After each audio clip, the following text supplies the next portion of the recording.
hardest day, Thursday. Thursday's tough because you guys have heard the same topic for 3 days. So trying to come up with something new to say could be a little bit tough. But I'll give it a try. He told me I could do it, so I'll believe him. Talk about depression again. Obviously, I'm not a doctor. I don't have a psychology degree. That's not something, I studied a little bit of psychology. I think in college, everybody has to take one class of psychology. The way I kind of look at depression, I kind of classify it in two groups.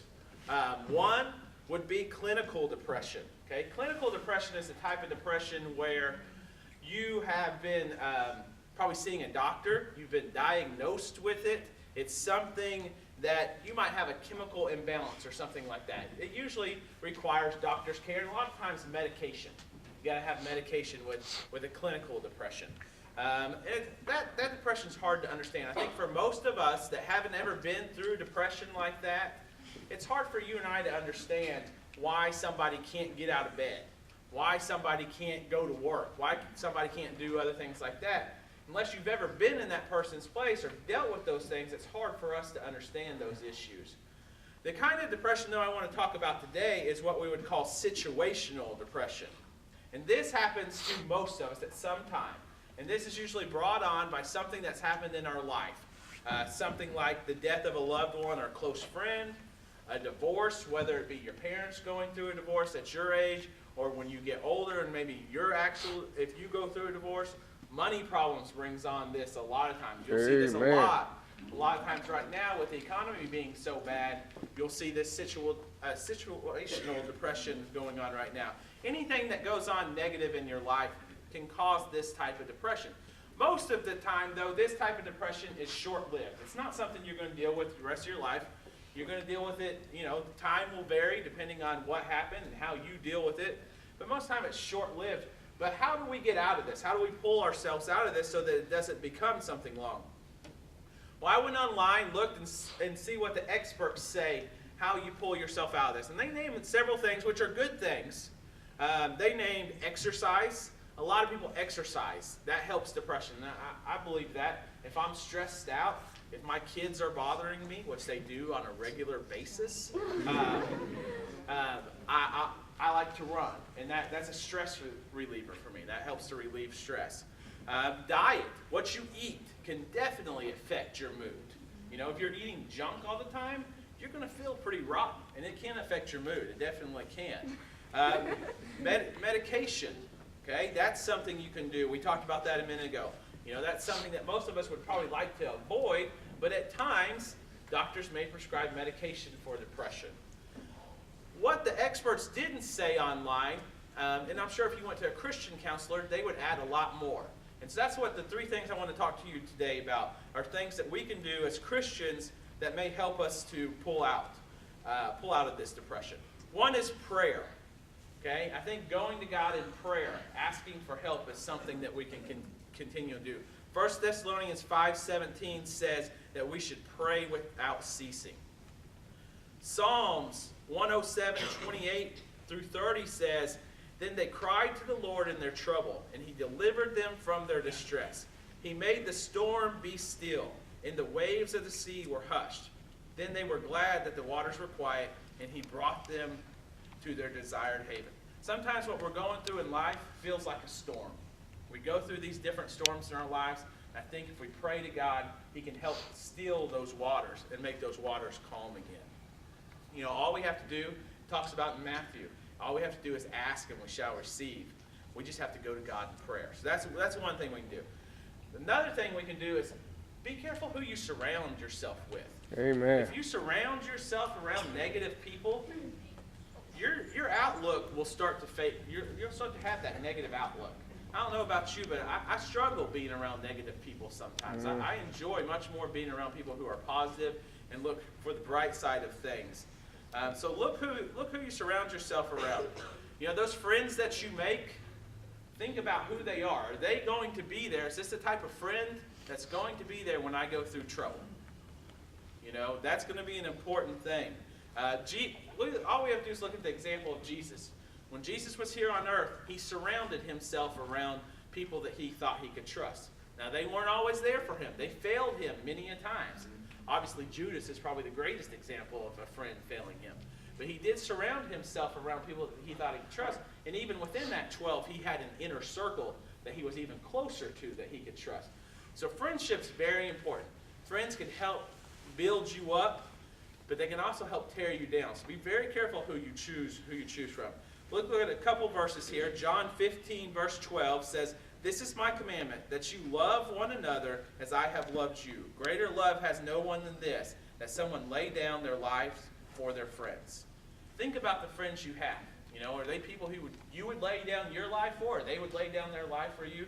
Find those type of friends. You're lucky. If you find a few of those type of friends in your life, you'll be a lucky person. You know, I was lucky enough in college. I have some good group of friends I met in college that I still keep in contact with today.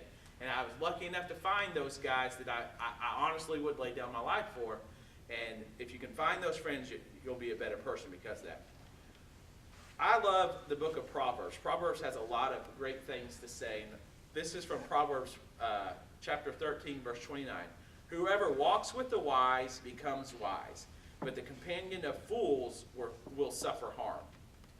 Think about who you're hanging around, guys. If you're hanging around somebody who acts like a fool all the time, you really think that person's going to be there when you need them? Probably not.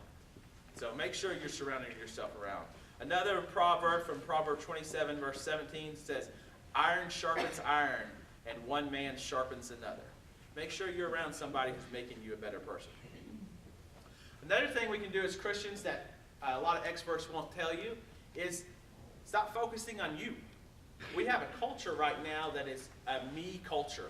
We think about me first and everybody else second. If you're going through a time of depression, do something for somebody else.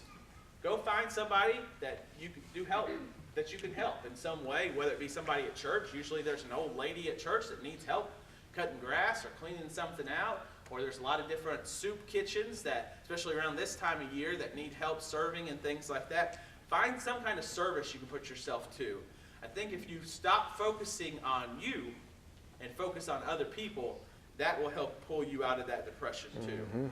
Again, back to Proverbs. I told you I like Proverbs. Proverbs chapter 11, verse 25. "Whoever brings blessings will be enriched, and one who waters will himself be watered."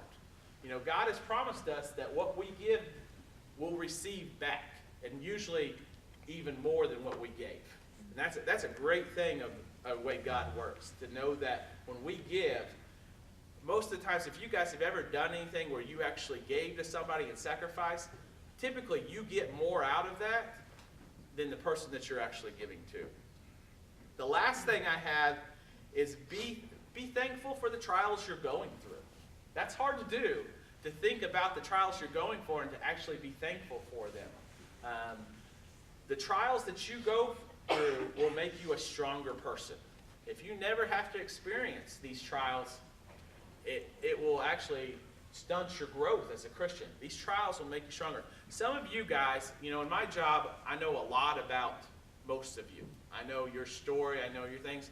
And some of you guys, honestly amaze me of the things that you've been through in your young lives. You know, some of you guys are not living with your parents. Many of you have parents who have already deceased. Some of you guys have dealt with parents who had drug addictions. There's all kinds of stories in here. Just because we're at a Christian school doesn't mean that everybody is coming from a family that is still intact. Many of you have been through divorces already and things like that. Guys, some of you guys have been through things that most of us adults have yet to experience. And most of you have survived very well. You've done great things. You know, you've been able to overcome these issues in your life and not get stuck in this area of depression. And some of you really do amaze me of the stuff that you've been able to do with the hands you've been dealt with in life. Look around at some of your classmates. Some of you guys know those stories. Use those as examples of people who have overcome that. But I would bet that if you ask these people, maybe not now, but in 10 to 20 years, did that make you a stronger person? They would say yes. Okay? These trials, God's not going to give us something that we can't handle. Okay? You can overcome what you've been dealt with. Let's read from James, 2 more verses and then we'll end. James 1, verse 12. Blessed Blessed is the man who remains steadfast under trial. For when he has stood the test, he will receive the crown of life, which God has promised to those who love him. And in Romans 5, verse 3, more than that, we rejoice in our sufferings, knowing that suffering produces endurance.